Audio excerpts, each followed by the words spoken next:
Edhe mediat amerikane kanë raportuar se Shtetet e Bashkuara dhe Irani janë pranë nënshkrimit të një zgjatje 6 ditore të armëpushimit që do të mundsonte rihapjen e ngushticës së Hormuzit, duke lejuar Iranit të rifillojë shitjen e naftës dhe duke krijuar një periudhë për negociatat mbi programin bërthamor të Teheranit, raportoi faqja amerikane Axios duke e cituar një zyrtar amerikan të njohur me draft marrëveshjen.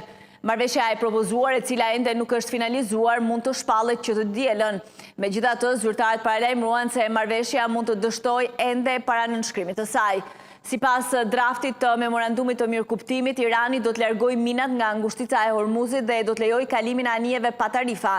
Në këmbim, Washingtoni do të heqë blokadën ndaj porteve iraniane dhe do të lëshojë përjashtime të kufizuara nga sanksionet dhe do t'i lejojë Teheranit të shes lirisht naftë gjatë një periudhe 6 ditore.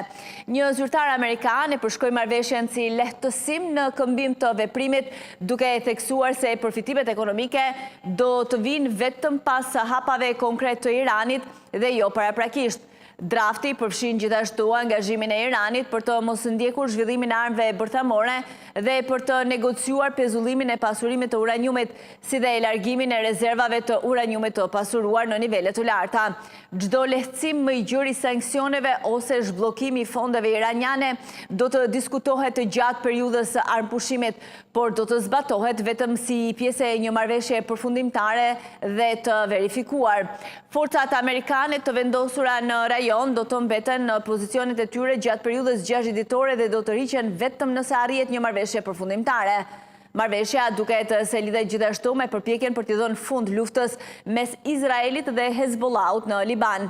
Kryeministri izraelit Benjamin Netanyahu thuhet se ka shprehur shqetësime për këtë kusht gjatë një bisede telefonike me presidentin Donald Trump. Një zyrtar amerikan tha se Izraeli do të lejohet ende të veprojë nëse Hezbollah përpiqet të riarmatoset ose të rifillojë sulmet. Dy lider arab dhe musliman përfshirë zyrtar nga Arabia Saudite, Katari, Egjipti, Turqia, Pakistani dhe Emiratet kanë mbështetur përpjekjet diplomatike. Pakistani ka luajtur një rol qendror ndërmjetësues me Asim Munir, shefin e shtabit të ushtrisë, që udhtoi në Teheran në përpjekje për të ndihmuar në finalizimin e marrëveshjes. Shtëpia e Bardhë shpreson që çështjet e mbetura të zgjidhen brenda pak orësh. Megjithatë, zyrtarët amerikanë thanë se armëpushimi mund të përfundojë para kohe nëse Washingtoni arrin në përfundimin se Irani nuk është serioz në negociata për programin bërthamor.